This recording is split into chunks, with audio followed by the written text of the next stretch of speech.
WhatsApp guys, कैसे आप सभी। आई होप आप अच्छे होंगे। बच्चे क्लास 12th की फ़िज़िक्स हम पढ़ रहे हैं, फ़िज़िक्स का 4th चैप्टर।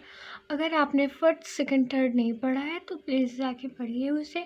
और अगर इस चैप्टर की वीडियोस और आपने नहीं देखी हैं तो प्लीज़ उसे भी देख लीजिए, तो आपको ये चीज़ें ज़्यादा समझ आएंगी। आज की जो हमारी हेडिंग है वो है संधारित्र प्लेट की संधारित्र का व्यंजक। मतलब इस संधारित्र की जो प्लेटें हैं उनका हमें व्यंजक निकालना है। तो बच्चों, पहले जो हम डायग्राम बनाए हुए होते हैं तो हमें समझना होता है और उसके बारे में वही थ्योरी हमें लिखनी होती है कि डायग्राम में कौन सी चीज़ें कहाँ पे हैं और किस चीज़ से मिलाकर, किन धातुओं से मिलाकर हमने बनाई हुई है, इनकी दूरी क्या है। बस नॉर्मल चलिए समझते हैं कि माना दो धातुओं की एक प्लेट है। दो धातुएं मतलब ये और ये P1 P2, ये दो हमारे धातु हैं, इनसे मिलकर एक प्लेट बनी हुई है। धातु से मिलकर एक प्लेट बनी हुई है जो समान तथा पास पास में रखे। ये एक दूसरे से बराबर है और एक दूसरे के पास पास में रखे हैं। आपको समझ आ रहा है? फिर से माना दो धातुओं की एक प्लेट है, मतलब P1 P2 से मिलकर दो धातु हैं जिनकी ये दोनों प्लेटें हैं, जो एक समान तथा पास पास रखने पर समांतर प्लेट संधारित्र बनाती हैं। मतलब ये एक समान है और पास पास रखे हैं जिससे समांतर हो गए और समांतर होके ये संधारित्र बनाते हैं। समांतर होके ये संधारित्र बनाते हैं जिनकी बीच की जो दूरी है वो दूरी क्या है? d। जिनके बीच की दूरी है d। प्लेट P1, मतलब प्लेट P1 के कारण आवेश कितना उत्पन्न हो रहा है? Plus Q। प्लेट P2 के कारण कितना आवेश उत्पन्न हो रहा है बच्चों? माइनस Q, जो कि भूसंपर्कित है। जो कि भूसंपर्कित है। आप बच्चों इसको प्रूफ कैसे करेंगे? पहले इसमें लिखेंगे हम वैद्युत धारिता। आपको वैद्युत धारिता का फॉर्मूला याद होना चाहिए जो कि मैं पढ़ा चुकी हूँ।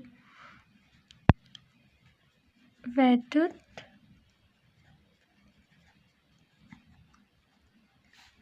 क्या बताया था मैंने? बच्चों बताइए। C equal to Q upon V। C equal to Q upon V। ये हमारी फर्स्ट इक्वेशन हो गई। अब बच्चों, हमारे वैद्युत क्षेत्र की तीव्रता का क्या फॉर्मूला होता था?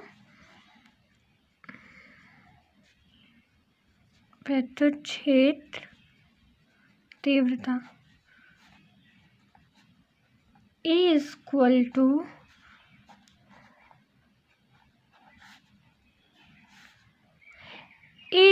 To sigma upon epsilon naught. बच्चों, ये हमारा सेकेंड इक्वेशन हो गया है। हाँ, यहाँ पे आप सोच रहे होंगे कि फर्स्ट चैप्टर में वैद्युत क्षेत्र की तीव्रता तो वो होती थी F equal to 1/4 pi epsilon naught Q1 into Q2 upon R square. But यहाँ पे ये हो रही क्योंकि बच्चों जो वैद्युत क्षेत्र की तीव्रता होती है वो चैप्टर्स पे डिपेंड करती है और चैप्टर के हिसाब से वो चेंज होती है। ठीक है, तो आप ये मत सोचिएगा कि यहाँ पे वो वाला फॉर्मूला लगेगा।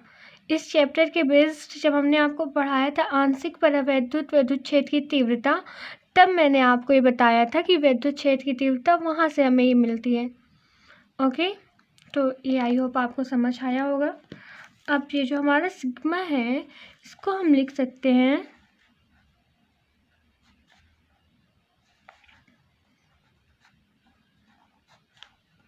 Q upon A। इसको हम बच्चों ये लिख सकते हैं, ये sigma equal to Q upon A हमने लिख दिया। अब इसके आगे लिखेंगे सिग्मा का मान इक्वेशन फर्स्ट में रखने पर जो इसकी वैल्यू है उसका मान हम इक्वेशन सेकंड में रखेंगे। कैसे रखेंगे?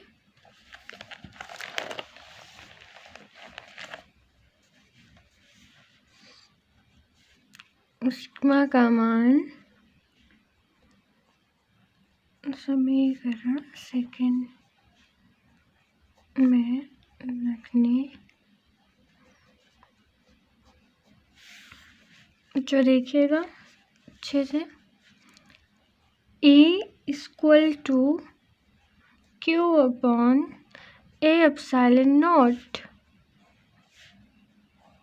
बच्चों ये कैसे हुआ देखिए, यहाँ पे आपने पढ़ा था ना, तो ई आ गया हमारा सिग्मा की जगह पे तो हमें रखना है ना मान इसका, तो ई यहाँ आ गया और जो सिग्मा के स्थान पर हमने क्यू लिख दिया और जो ये एप्सिलॉन नॉट है उसके साथ साथ ही ए आ गया। वही चीज़ है यहाँ भी, देखिए E equal to Q upon A epsilon naught. अब यहाँ से हमारा फॉर्मूला आएगा E equal to V D. क्या आएगा बच्चों? V equal to V D. तो ये तो हमारी विद्युत क्षेत्र की तीव्रता होती है और जो वी है वी क्या है यहाँ पे? विभवांतर। वी क्या है बच्चों? विभवांतर। और जो डी है वो मैंने आपको बताया ही था, डी जो है वो दूरी है। तो वी इस संधारित्र का विभवांतर है और डी इस संधारित्र की दूरी है। ठीक है बच्चों, चलिए फिर से समझते हैं। तो हम इसे लिख सकते हैं समीकरण फर्स्ट का मान रखने पर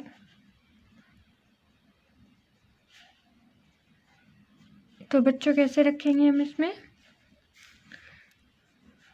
V equal to Q into T. V equal to Q into D. तो बच्चों हम इसको लिख सकते हैं E equal to Q into D on epsilon naught. बच्चों ये कैसे आया? जो हमारी थर्ड इक्वेशन है उसमें हमने इसका मान रख दिया तो ये हमें मिला। ठीक है बच्चों, ये जो सिग्मा की वैल्यू आई थी ये तीसरा समीकरण है, इसके हमने इसके साथ इसको जोड़ दिया तो हमारा ये आ गया E equal to Q into D upon A epsilon naught. ठीक है बच्चों, अब लिखेंगे हम, ये हमारा V का मान आया था तो ये हमारी फोर्थ इक्वेशन हो जाएगी। V का मान समीकरण 1 में रखने पर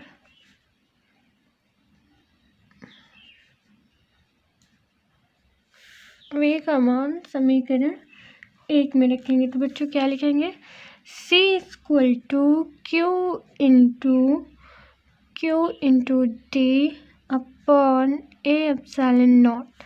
बच्चों सी देखिए C और Q यहाँ से आ गया तो वही हमने यहाँ पे लिख दिया। देखिए C इक्वल टू क्यू और जो इसकी ये वैल्यू है वो हमने यहाँ लिख दी। ठीक है बच्चों, हाँ आगे देखते हैं हम। C equal to Q into A epsilon naught, इसको हम ऊपर कर देंगे, पलट देंगे Q इंटू डी। यहाँ से बच्चों हमारा Q से Q जो होगा वो कैंसिल हो जाएगा, यहाँ से Q से Q कैंसिल हो जाएगा तो हमें मिल जाएगा C equal to A epsilon naught T. और बच्चों यही इसका फॉर्मूला होता है, संधारित्र व्यंजक की धारिता का यही फॉर्मूला होता है। C equal to A epsilon naught upon D. बच्चों चलिए मैं एक बार आपसे फिर ये वाला समझा देती हूँ, आपको अच्छे से समझिएगा। ये हमने पहले वैद्युत धारिता का फॉर्मूला लगाया, उसके बाद वैद्युत क्षेत्र की तीव्रता का लगाया, तो ये हमारी फर्स्ट इक्वेशन हो जाएगी, ये हमारी सेकंड इक्वेशन हो जाएगी। यहाँ से फिर हमने सिग्मा का मान निकाल लिया, यहाँ से हमने सिग्मा का मान निकाल लिया। उसके बाद हमने सिग्मा का मान समीकरण 2 में रखने पर, यानी हमने सिग्मा का मान समीकरण इसमें सेकंड में रखा है। उसके बाद हमने यहाँ पे इस जो संधारित्र है इसके बीच का विभवांतर और इसके बीच की दूरी निकाली तो हमें कितना मिला? E equal to V upon D. फिर समीकरण 1 में ई का मान रखते हैं, समीकरण 1 में ई का मान रखते हैं तो हमें इतना मिलता है। यहाँ पे तो हमने वी की वैल्यू निकाली है। फिर उसके बाद जो हमारी फर्स्ट इक्वेशन है, मतलब बच्चों ये, इसमें हमने ई का मान रख दिया तो हमें इतना मिला, E into D upon A epsilon not. फिर हमने वी के मान में समीकरण फर्स्ट को रखा, वी का मान हमारा ये था और समीकरण फर्स्ट हमारा ये था, तो हमें मिल गया इतना। फिर उसके बाद क्यू से हमने क्यू को कैंसिल कर दिया तो हमारा आ गया C equal to A epsilon naught into D. I hope आपको समझ आया होगा। अगर समझ आए तो प्लीज़ लाइक करें और ऐसे ही पढ़ते रहें। Thank you.